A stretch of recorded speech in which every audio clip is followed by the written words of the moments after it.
Dating ബന്ധങ്ങൾ വളർന്നുകൊണ്ടിരിക്കുന്ന കാലത്താണ് നമ്മൾ ജീവിക്കുന്നത്. ഇപ്പോഴിതാ ഇങ്ങനെ ആരംഭിച്ച ആദ്യത്തെ ഡേറ്റിംഗ് ബന്ധത്തിലുണ്ടായ ദുരനുഭവത്തെക്കുറിച്ച് തുറന്നു പറയുകയാണ് ഓസ്ട്രേലിയൻ യുവതി. പ്രമുഖ പോൺ താരമായ അലിഷ്യ ഡേവിസാണ് ലൈംഗിക ബന്ധത്തിനിടെ സംഭവിച്ച പിഴവ് കാരണം അനുഭവിക്കേണ്ടി വന്ന ബുദ്ധിമുട്ടുകളെക്കുറിച്ച് തുറന്നു പറഞ്ഞത്.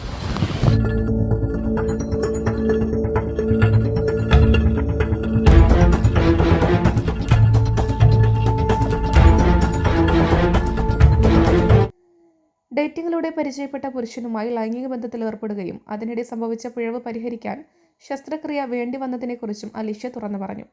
ലൈംഗിക ബന്ധത്തിനിടെ അലിഷ്യ സെക്സ് ടോയ് ഉപയോഗിച്ചിരുന്നു. ഇത് ഇടയ്ക്ക് വെച്ച് ശരീരത്തിനുള്ളിൽ കുടുങ്ങി. കൈകൊണ്ടെടുക്കാൻ ശ്രമിച്ചെങ്കിലും പരാജയപ്പെടുകയായിരുന്നു. 2 ദിവസത്തോളം ശരീരത്തിൽ കുടുങ്ങിയ ഈ സെക്സ് ടോയ് ശസ്ത്രക്രിയയ്ക്ക് ശേഷമാണ് പുറത്തെടുത്തത്. കഴിഞ്ഞ ജൂൺ മാസത്തിലായിരുന്നു സംഭവം. മുമ്പ് പലതവണ ഈ സെക്സ് ടോയ് ഉപയോഗിച്ചെങ്കിലും ആദ്യമായാണ് ഇത്തരമൊരു ദുരനുഭവം യുവതിക്കുണ്ടായത്. ടോയ് നീക്കം ചെയ്യാൻ ഒരുപാട് തവണ ശ്രമിച്ചെങ്കിലും പരാജയപ്പെട്ടു. തുടർന്ന് ആശുപത്രിയിലെത്തി എക്സ്റേ ഉപയോഗിച്ച് സ്ഥാനം കണ്ടെത്തുകയായിരുന്നുവെന്ന് യുവതി പറഞ്ഞു. ഈ സംഭവത്തിന് ശേഷമുള്ള ദിവസങ്ങളിലും ഞങ്ങൾ ബന്ധം തുടർന്നു. എന്നാൽ മറ്റു ചില കാരണങ്ങളാൽ ഞങ്ങളുടെ ബന്ധം അധികകാലം മുന്നോട്ട് പോയില്ലെന്നും യുവതി വ്യക്തമാക്കുന്നു. ശസ്ത്രക്രിയയ്ക്ക് ശേഷം യുവതിക്ക് മറ്റ് ആരോഗ്യ പ്രശ്നങ്ങളൊന്നും തന്നെ ഇല്ലെന്നാണ് റിപ്പോർട്ട്. അക്കരയുടെ പൈതൃകം ഇക്കരയുടെ കൗതുകം. അൽദാൻ അറേബ്യൻ ബേക്സ്. മനസ്സും വയറും ഒരുപോലെ നിറയ്ക്കാം.